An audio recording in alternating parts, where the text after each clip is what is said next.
In ancient times, people believed the heavens were filled with gods and monsters and magical worlds. Then, as time passed, those beliefs faded into myth and folklore. But now, leaving us with more questions and an enormous mess to clean up.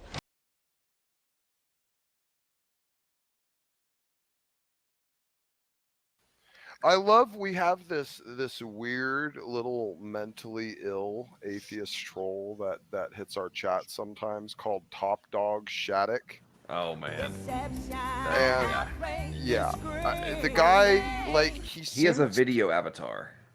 Yeah, he seems to think that like atheism is naturally apparent to anyone that thinks about it. Like, you know, I don't know when someone like basically says, like, can you imagine Christians like today having the argument, well, it's just clear to us. It's just apparent. If you just thought about it, it would be clear to you. Could you imagine the laughing stock we would be in terms of making a pitch for our case? And this weird, bizarre, degenerate incel is basically criticizing us for not using our brains. Smokey, do you remember the first night he came on? Do you remember what I asked him? Oh yeah, get this, guys. Get this. Oh, this was hilarious. Maddox, I don't even remember what point Maddox was making. It was something like how can you know things or something like that. And he asked him like, okay, have you ever had sex? And the guy's like, well, with myself or something like that, or like with his hand or something. And like we all lost it. We all just I had to mute my mic and fall on the ground laughing. It was too freaking much.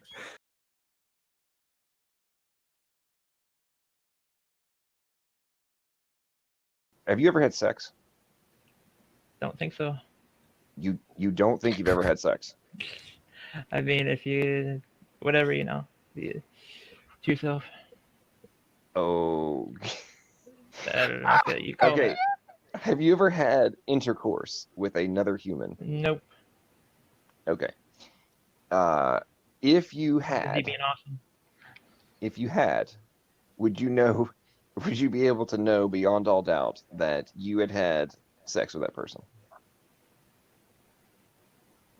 If I had memories, of course, and Okay, we're assuming consciousness because all of the rest of this conversation, if you're not conscious, is completely invalid. Like there is no conversation, there is no thought process if you're not conscious. So we're assuming you're still alive and you're not brain dead in the hospital. So if you're having sex, then you're probably conscious and not brain dead, at least theoretically. So if you had intercourse, would you know beyond all doubt that you had had intercourse with somebody? couldn't there be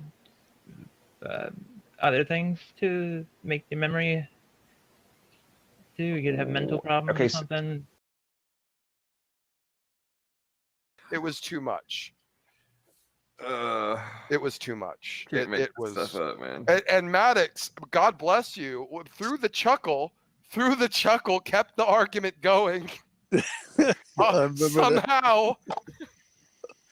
Although I can't remember the rest of what was said because I was literally laughing so hard I was dying.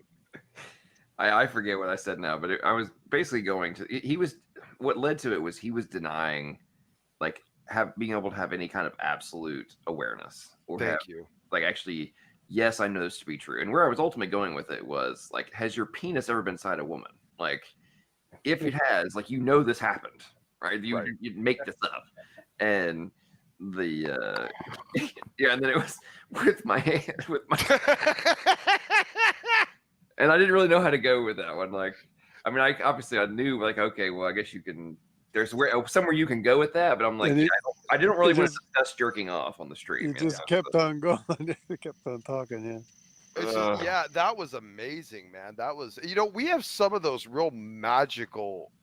Like, I'm telling you, sometimes like we will just get the most magical morons to come into the street. I mean, like you just like the atheist experience, how they have to like go and find low-hanging fruit, It just manifests here, man. It just pops right. I don't need call screeners or people like screening out the good calls from the bad calls. I just let them all in, and atheism just presents itself as the dumpster fire it is. It's amazing. It's almost guaranteed. It's guaranteed. Well, I think that the point Neff was making about basically denying basic science on cause and effect and things of that nature. I find that so entertaining from the perspective that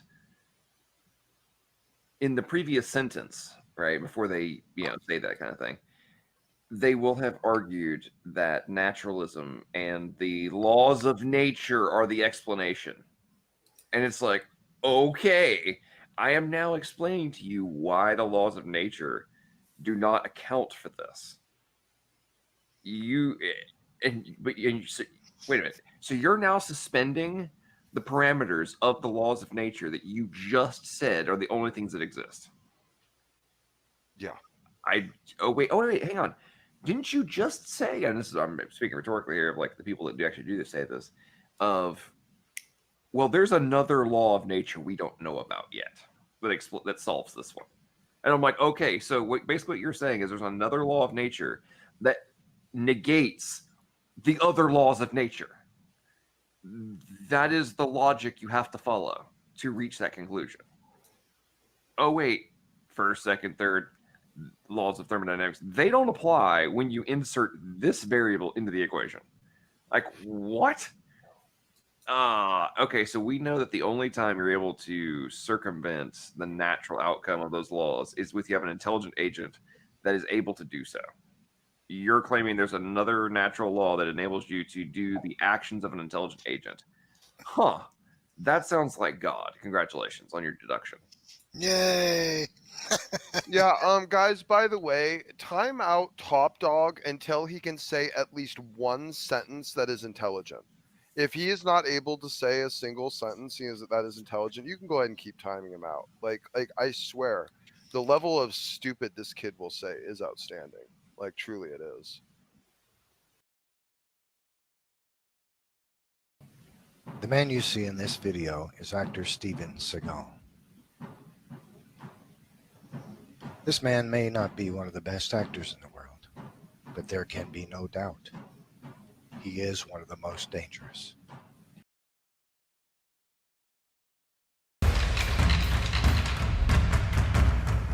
So Steven Seagal is trained in an art called Aikido, or so he says. It's basically an art where you just flip a guy.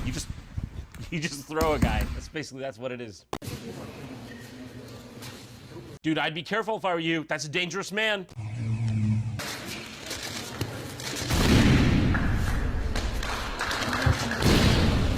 But I'd be remiss if I didn't point out the central aspect of Aikido, in which that it is a fakey fake, not real bullshit martial art. Ironically, if you look at it, most of the real skill here comes from the people pretending they're falling.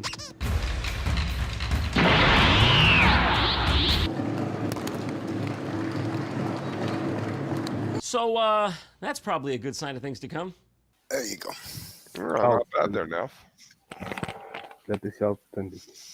Well, Neff, the point you're making, you're with, Steven Seagal, he's doing all these things with his body. Then you have to factor in all the things we can do with something that is external to our body. Yeah. And how we can integrate it and make it an extension from a, both a physiological perspective as well as a cognitive one.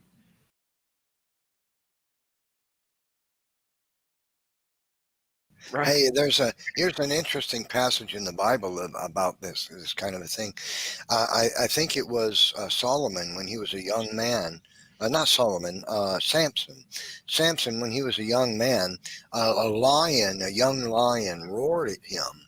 He didn't like it, and he went, and the Bible describes him as having tear it, which means he discombobulated the lion. Not tear as in rip.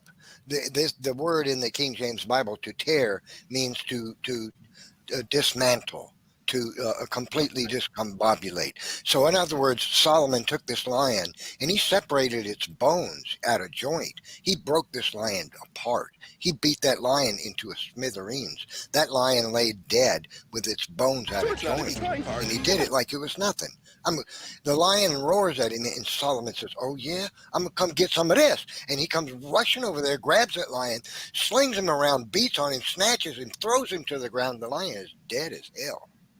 And then, and his mom gets on to him, buddy. "Son, did you kill a lion?" That would be a very entertaining parent-child conversation. So, in the future, like, I'm very glad that you're okay, but in the future, I'm just think twice about like taking on a lion. I can definitely see a mother being like, "Yeah, my son is off killing lions. What are we Son, gonna do?" did you think about the cubs that might be left behind? We killed that mummy. Never let yourself be diverted by what you wish to believe, but look only and solely at what are the facts. Enjoy the fantasy, the fun, the story, but make sure that there's a clear, sharp line drawn on the floor.